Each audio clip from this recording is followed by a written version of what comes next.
Kristīna, kurai mēs veicām pirms vairākiem mēnešiem facelift operāciju. Es vienmēr esmu teicis, ka man ļoti žēl ir, ka Latvijā tik maz sievietes grib dalīties ar savu pieredzi.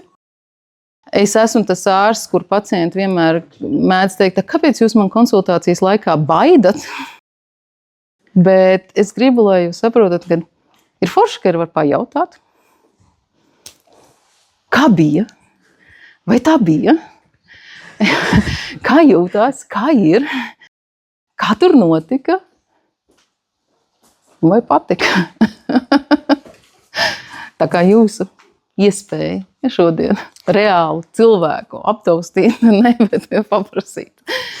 Jā, tad man liekas, ka tā bilde pirms es jau visiem saku, ka nebija tik traki, ka bija diezgan normāli arī pirms.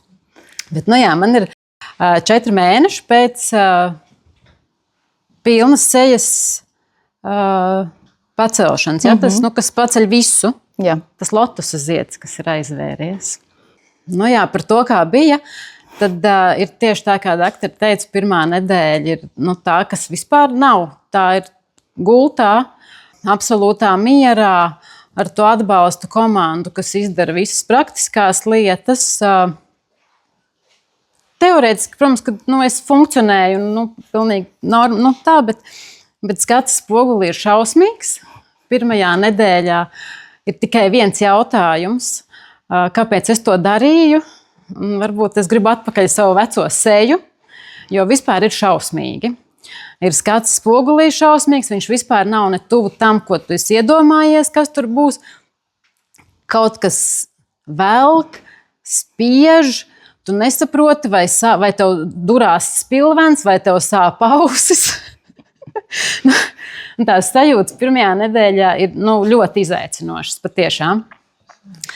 Tad otrajā nedēļā jau paliek mazliet tā vienkāršāk tas jautājums par to, kāpēc es to darīju, jau vairs nav tik bieži, bet viņš joprojām ir, jo pēc 2 nedēļām izņem diegus, un tad tajā otrā nedēļā jau drusku var, brīvāk jau ir tā nav vairs tas apsejas ap galvu jānēsā, un varbūt drusku vairāk pēc cilvēka jūtās, bet mums skats spogulī joprojām ir šausmīgs. Un tad ir tās sāni, kuros ir tāds kreveles, un tad es uz viņām paskatos, un tad man paliek slikti, un tad es noģīpstu. Jā, tas ir tas sākums, jā. Tad pēc 2 nedēļām, kad jau izņem diegus, tad jau principā ir tas, ko doktori teica, ka es aizgāju uz to ballīti, kurā tātad pēc 2 nedēļām, kad joprojām seja ir pietūkusi, kad joprojām ir kreveles, ir tātad svaigi izņemta diega, un es neko neesmu īsti aizkrāsojis, jo es neko nesaprotu, ko tur vēl var aizkrāsot.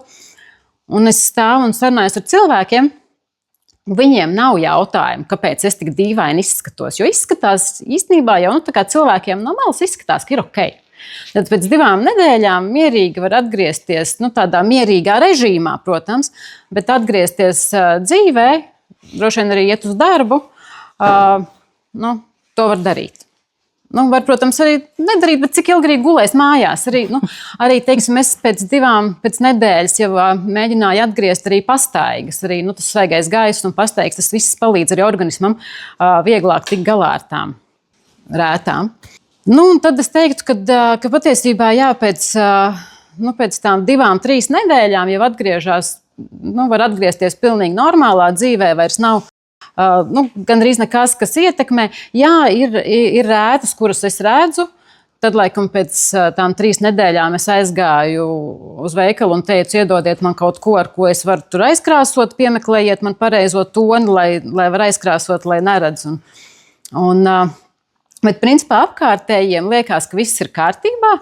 Es izskatos daudz maz ok. Un tad par to rezultātu pēc kāda mēneša laikam bija tas, kad satiku cilvēkus, ko es nebiju satikusi. Un tad man teica, tu labi izskaties. Tāds, kad nevis, ka es smējos, vai tur jau esat redzējuši un zinat, bet tu labi izskaties. Un tad pēc tā mēneša jau bija redzams tā kā rezultāts. Tā, kad ir atšķirīgi. Ja? Šobrīd ir tātad pēc